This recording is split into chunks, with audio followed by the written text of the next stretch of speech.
Less than 24 hours before Snow White, the live-action remake, debuts to the public, the Walt Disney Company has finally allowed critics to post their public reviews. And, well, we can say now anew, this is not going well for Rachel Zegler and the crew that made this film. Rotten at launch? You bet. And from the top critics, even worse. We'll show you how it's going for Snow White. All right now.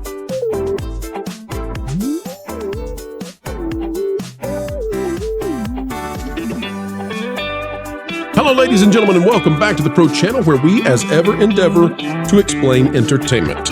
Giving you good news is what we like to do, but hey, when it comes our way, we will cover the entertainment analysis that is given to us on a silver plate, and that is Snow White. Folks, take a look. We're on Rotten Tomatoes. As you click the like button, 48% is the opening for Snow White within the first hour. The film embargo was released by Disney, allowing those who had seen the film early to put out their official reviews just about 25 minutes ago at the time that I'm recording, and at the time of this video's release, 90 minutes ago.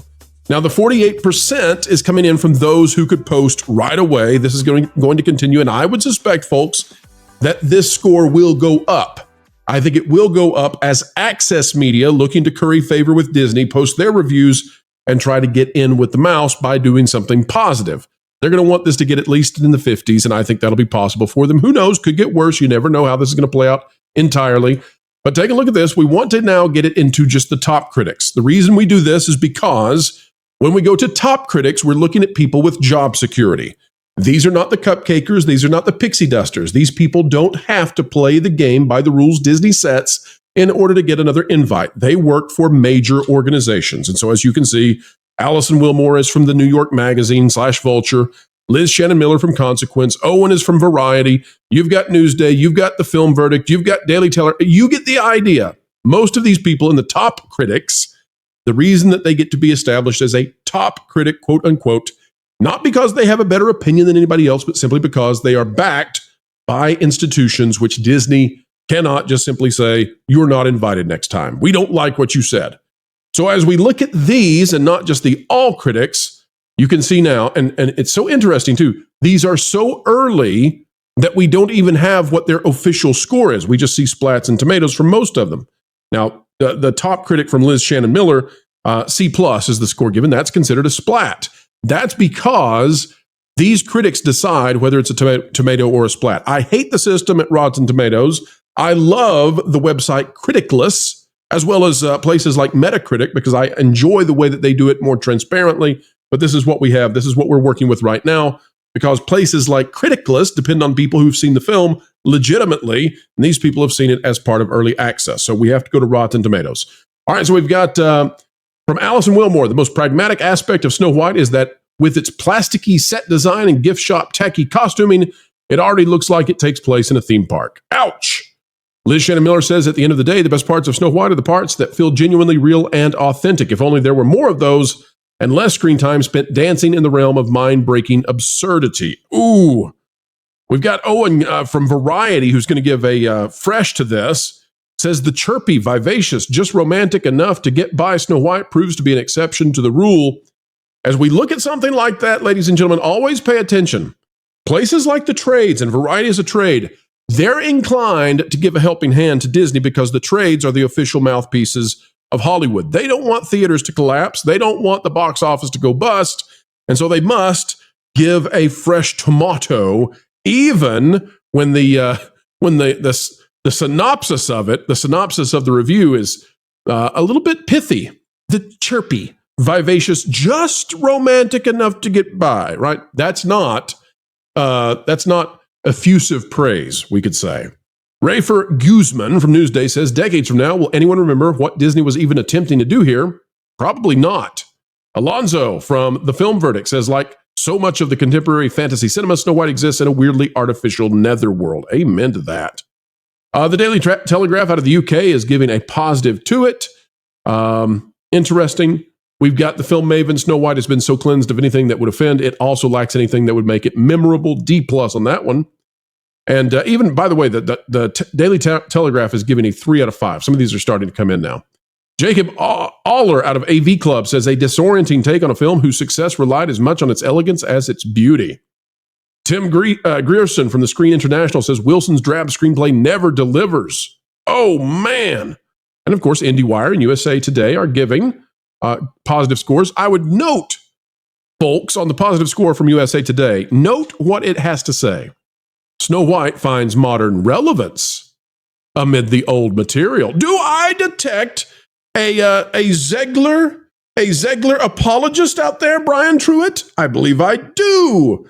Don't you love it when they're activist in their reviews? Oh, it's so fun.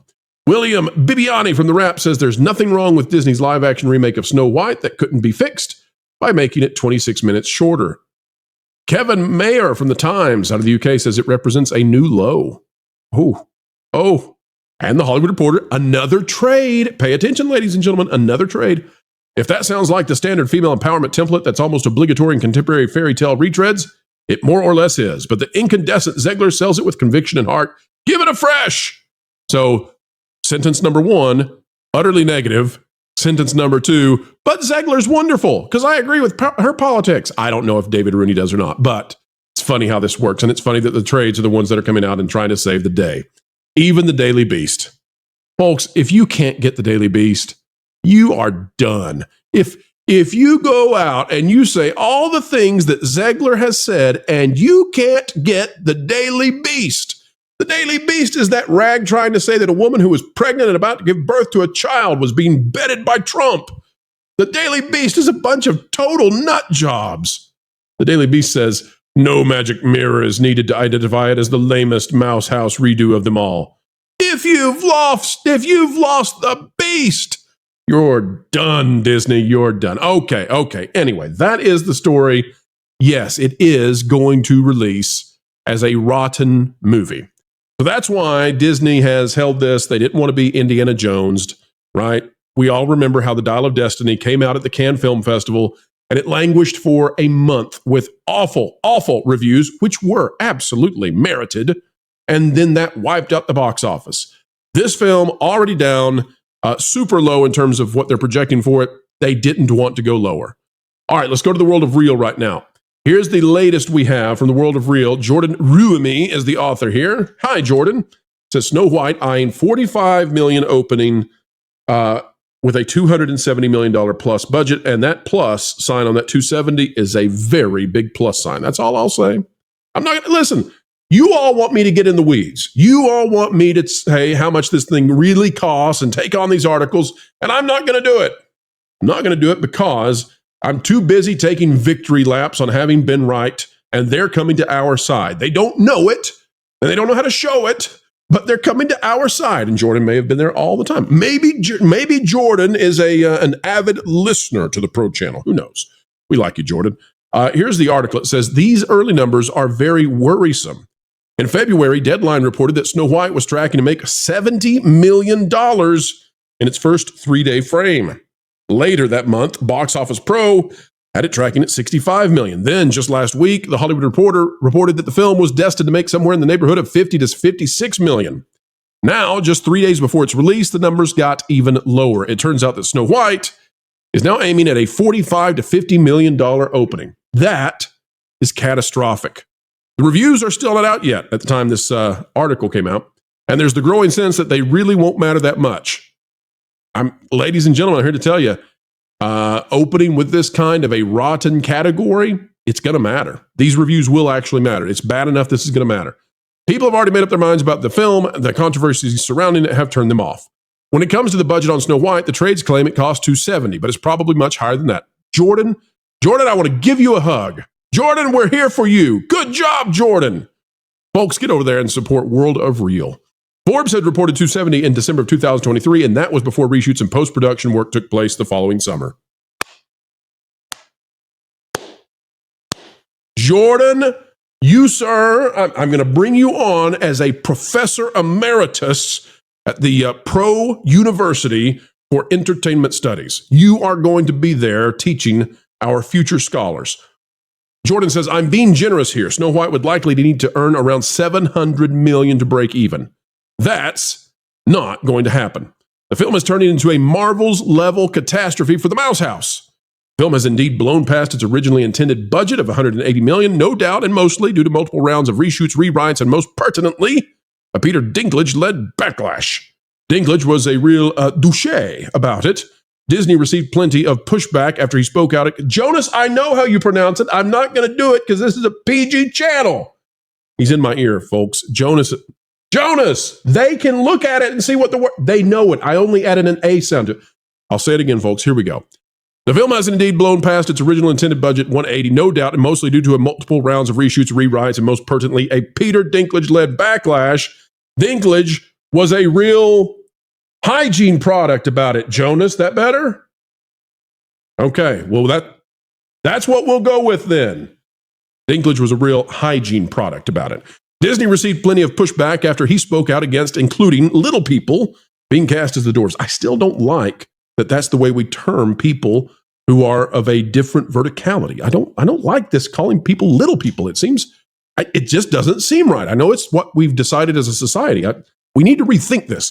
They were eventually replaced by CGI. And then Jordan finishes by saying, what I want to know is the exact amount of money that would have been saved if Disney had decided to ignore Dinklage and his ranting, not using CGI, and just stuck with the original plan of casting 7 actors with dwarfism. And I would say that was never actually. Jordan, this is the one place I'm going to disagree, but I'm going to do so kindly because maybe you know something I don't. And there's always the opportunity to learn something. I think the 7 bandits, the dirty hippies, was the original plan. And then they received such backlash that they knew they had to go with dwarves, but Dinklage was out there, so they had to do CGI instead. And thus, exclusion is the new inclusion at Disney when it comes to people with dwarfism. Folks, that is the story. Snow White will not open all right for Disney. 48% right now. Will it drop? Will it go up? You tell us. Let us know what you think is going to happen as the accessors now decide to start posting their reviews. Where will this land? And can Disney get it above the coveted 60% mark so that they may land freshly with Snow White? I don't think that's going to happen, but you let us know. Weigh in and tell us, where does this end in terms of the final rating on Rotten Tomatoes, and how will that compare to places like Criticless and Metacritic? All right, folks, it's your turn to hop on in. Don't be a passive listener, but rather take an active role. Drop a comment down below. Let us know your thoughts. Also, like, share, subscribe, and click it, stick it to the algorithms. It is the notification bell. Folks, we have major programming changes on the way tomorrow, and tomorrow only. That's Thursday, March 20th. It is the Disney shareholders meeting. It's like the Super Bowl around here, except we are the winners every single time. You're going to want to tune in on time, and that is 10:30 a.m. Eastern time. That will be the beginning of the pro show. That is quite early, but we'll be here, and you'll want to be there to know what's going to happen with the Disney shareholders meeting. We'll be covering the stuff as it arrives, and we expect plenty to arrive early as the readouts begin from the various analysts and such. Then at 1 p.m., we're going to Valiant Renegade, where he will be covering the Disney shareholders meeting live with the question session that goes to Disney CEO Bob Iger. Some believe there's a possibility they will announce the CEO position. I myself have serious doubts about that. Who will be the next big boss of the House of Mouse? Well, I don't think we'll find out tomorrow, but I think there could be major fireworks. Don't miss it. And then, of course, after Valiant Renegade, it will go to That Park Place for post-shareholder meeting analysis. Folks, it's going to be a big day on the way. And that's not all, because the marathon never ends for the Pro Channel tomorrow, Thursday, March 20th, because at 10 p.m. Eastern, I will be giving you my thoughts, my review of Snow White. And so many of you have paid big money for the channel to send people to go see it, and that's what's going to happen. We're all going to go to see Snow White and view the movie and see what we think about it and all of that. So we'll let you know what we think about it Thursday evening, 10 p.m. Eastern time. That is March 20th. Why will we not be reviewing it earlier, you may ask? Because we have a policy, an official policy. 2 parts to that. One is we do not call for any kind of boycotts or campaigns against or for the companies we cover. And then the second part, which applies here, is no quid pro quos. So where we do not make any kind of judgment about others and when they go to see films, in order for us to maintain the kind of propriety that we hope to display, we make sure that we only go to things once they're available to the public. Thus, you can't say, well, looky there, they got special access. The one exception to that is we may be able to send reporters into Epic Universe early, and if that happens, we will, in that one situation, be willing to make a different. What would you say? We would be willing to go into Epic Universe early in order to give you images, photos, etc., and we would still hold the review, but that would be one example, one time where we would have to break that policy, not because we're trying to get ahead, but because we want to give you the stuff that you want to see. So there you go. Anyway, all right, folks, that is the video for the afternoon. We've got another one huge. I mean, this is big coming out tonight. Be here. It's about Jimmy Kimmel, and he may have put Disney in some serious hot water. Until then, keep learning, keep growing, and keep having fun. Floral, it's time for you to walk the plank. What?